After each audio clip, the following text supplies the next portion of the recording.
করেছিলাম এমন অনেক বিষয় উঠে আসবে যা আপনারা আগে কখনো দেখেননি বা আগে কখনো শোনেননি। প্রথম জিনিস যেটা দেখালাম, যে দুর্নীতির কথা আপনারা লিখিতভাবে বিভিন্নভাবে শুনেছিলেন, লিখিত আকারে দেখেছিলেন, তা আজকে ছবির মাধ্যমে দেখালাম।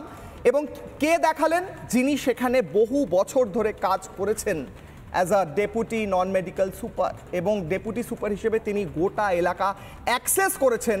তিনি আজকে আমাদের ডিটেলস বলেন। আমার সঙ্গে এই মুহূর্তে আর যারা রয়েছেন, ডক্টর রৌনক হাজারি রয়েছেন চিকিৎসক, ডক্টর প্রসূন কুমার ঘোষ রয়েছেন চিকিৎসক, ডক্টর যোগেশ মিশ্র রয়েছেন চিকিৎসক।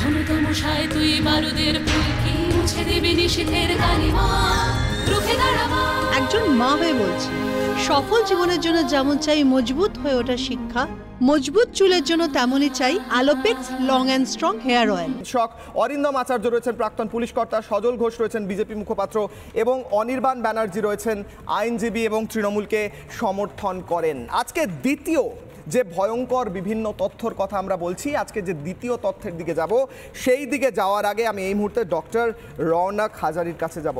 ডক্টর রৌনক হাজারি, যে কথা আমরা বলছিলাম একটু আগে যে কথা আক্তার আলীও দেখাচ্ছিলেন, অর্থাৎ আরজি করের ভেতর একটা গোটা নেক্সাস চলছিল এবং সন্দীপ ঘোষ নিজের ঘরে বসে হয়তো সেটিকে কন্ট্রোল করছিলেন। আর কি বিস্ফোরক তথ্য রয়েছে? দেখুন, সন্দীপ ঘোষ উনি একজন অ্যাডমিনিস্ট্রেটর বা বিউরোক্র্যাট, সরকারি অফিসিয়াল। তা ওনার হাতে যেমন অ্যাডমিনিস্ট্রেটিভ পাওয়ারটা আছে, অ্যাডমিনিস্ট্রেটিভ পাওয়ারটা ইনফ্লুয়েন্সড হয় through a political force.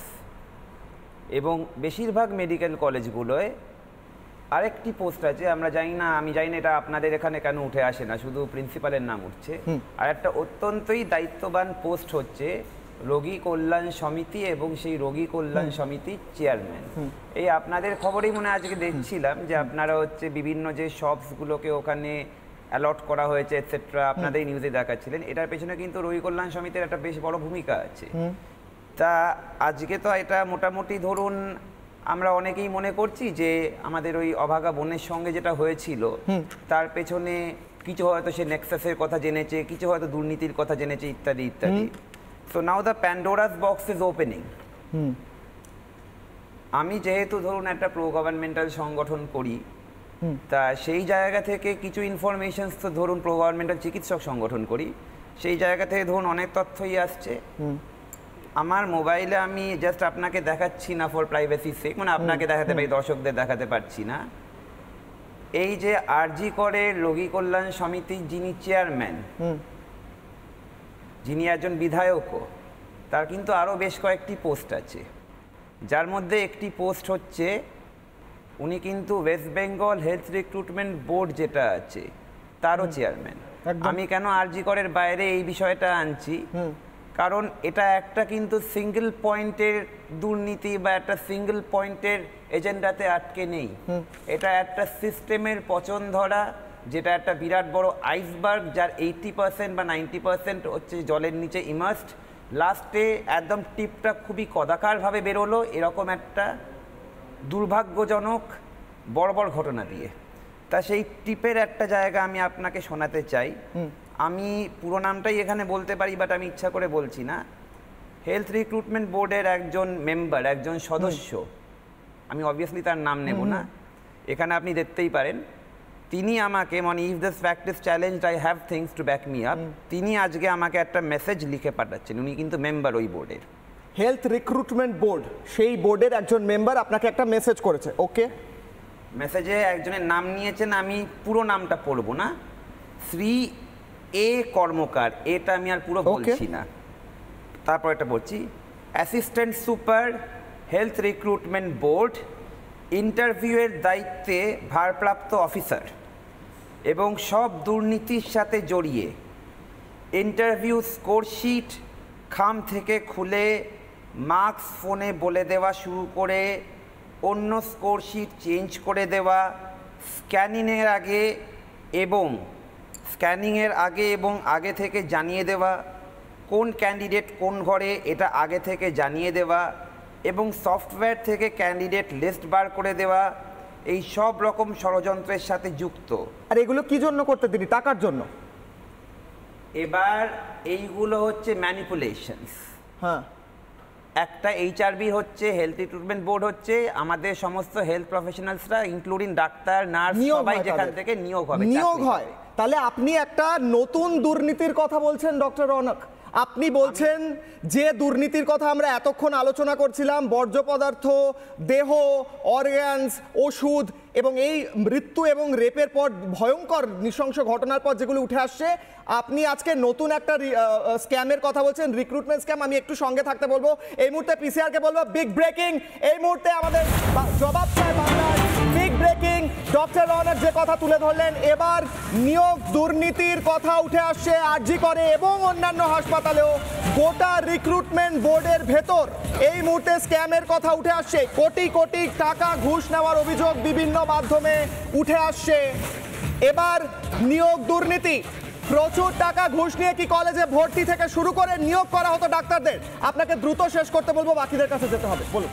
Just দু জায়গায় আমি কারেকশন করতে চাই, আমি কিন্তু টাকার কথা কোথাও না, আপনি নয়, এই অভিযোগ উঠে আসছে। এই কলেজ ভর্তি বললেন, হেলথ রিক্রুটমেন্ট বোর্ড, এইচআরবি কিন্তু কলেজ ভর্তি দেখে না, নিয়োগ। ওরা কিন্তু চাকরি জায়গাটা দেখেন। আমি শুধু এই জায়গায় একটা স্পেসিফিক ইনফরমেশন দিতে চাই, যেমন আমরা এই একটা আরজি কর মডার্ন মেডিসিনের কলেজ, আমি আরেকটা ইনফরমেশন দিতে চাই। তেমনি আমাদের মডার্ন মেডিসিনের পাশাপাশি হোমিওপ্যাথি আছে।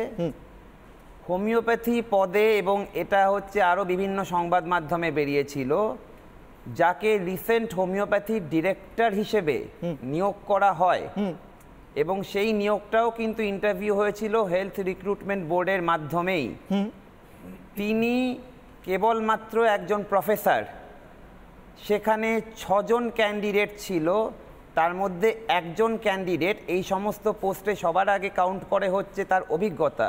সেখানে একজন ক্যান্ডিডেট একটি কলেজের, এবং একটি সরকারি কলেজের প্রিন্সিপাল, 5 বছর ধরে, তাকে টপকে ওই পোস্টে কেবলমাত্র প্রফেসর একজন, তাকে বসানো হচ্ছে। বেশ, আমি এখান থেকে আসবো ডক্টর রৌনক, আমি সজল বাবুর কাছে যাব, প্রত্যেকের কাছে যেতে হবে। সজল বাবু, নতুন দুর্নীতি, আবারও নিয়োগ দুর্নীতি, এবং ডক্টর রৌনক তিনি নিজে একজন এমন একটি মেডিকেল সংগঠনের সঙ্গে যুক্ত যিনি শাসক দলের পক্ষে, তাই তো, সেই সংগঠনের প্রো গভর্নমেন্ট। সেখানে দাঁড়িয়ে তিনি আজকে বসে জবাব চায় বাংলায় বলছেন যে রিক্রুটমেন্ট হতো কোটি কোটি টাকা নিয়ে। কোটি কোটি তিনি বলছেন না, বাট নিশ্চয়ই কোটি কোটি আমি ধরে নিচ্ছি। সেখানে দাঁড়িয়ে আর কত দুর্নীতি, কে এর মাথা? তৃণমূল টাকা ছাড়া কি চেনে? দুর্নীতি হতো ভর্তি করত, কলেজে হোক বা কলেজে নয়, বা অন্যান্য বিভিন্ন ক্ষেত্রে, পরীক্ষার ক্ষেত্রে, তারা টাকার বিনিময় ছাড়া কি করে? এরা পার্টির লোকের জন্য কিছুই করেনি, এরা যা করে টাকার জন্য করে। আর উনি সবই বললেন, উনি বললেন একজন সাধারণ অধ্যাপককে, প্রফেসরকে, তাকে সমস্ত উচ্চ পদে বসিয়ে দিয়েছে। উনি যেটা বলতে ভুলে গেলেন, আজকে স্বাস্থ্য দপ্তরটা চালায় এমন একজন লোক যার সঙ্গে সরকারি স্বাস্থ্য ব্যবস্থার কোনো সম্পর্কই নেই, সেটা উনি বলতে ভুলে গেছে।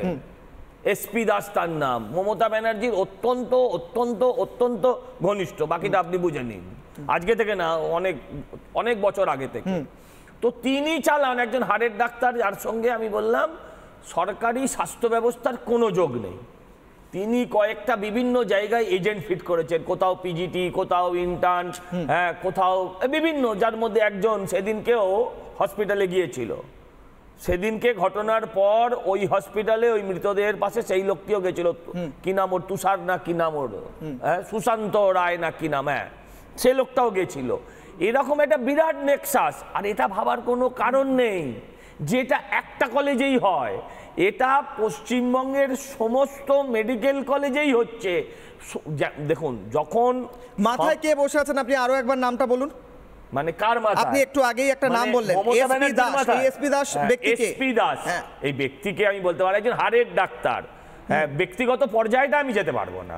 হ্যাঁ, বিষয়টা হচ্ছে এটাই যে তিনি যা বলবেন, আমার স্বাস্থ্যমন্ত্রী কাম আপনার মুখ্যমন্ত্রী কাম আপনার পুলিশ মন্ত্রী কাম ফাইন্যান্স মিনিস্টার, তিনি সেটাই করবেন। এমন তার দখল, এমন তার দক্ষতা যে তার বাইরে চলবেন না। এই যে সন্দীপ ঘোষকে একাধিকবার গেছে এসছে, গেছে আবার এসছে, এটা কে করিয়েছে? আপনি ভাবুন, এক লাইন ভাবুন। আজকে আজকে সন্দীপ ঘোষকে এই হসপিটাল থেকে সরিয়ে দেওয়া হলো, তিনি রিজাইন করলেন। রিজাইন করার পর একটা লোককে প্রাইজ পোস্টিং দিয়ে আবার ন্যাশনাল মেডিকেলে পাঠিয়ে দিল। ভালো করে বুঝুন, যে লোকটা অলরেডি রিজাইন, আপনি অ্যাকসেপ্ট করেননি অন্য কথা, হ্যাঁ, ব্যর্থতার জন্য পদত্যাগ করলেন, তাকে আরেকটা দল। এটা ঘটনা নয়, এটা ঘটনা নয়। একটা দেহ, তার একটা পার্ট হচ্ছে শাস্ত্র, একটা পার্ট হচ্ছে পুলিশ। এরপর যেই দেখলো লোকটা এবার গেঁড়াকলে পড়তে চলেছে, সব বলে দেবে।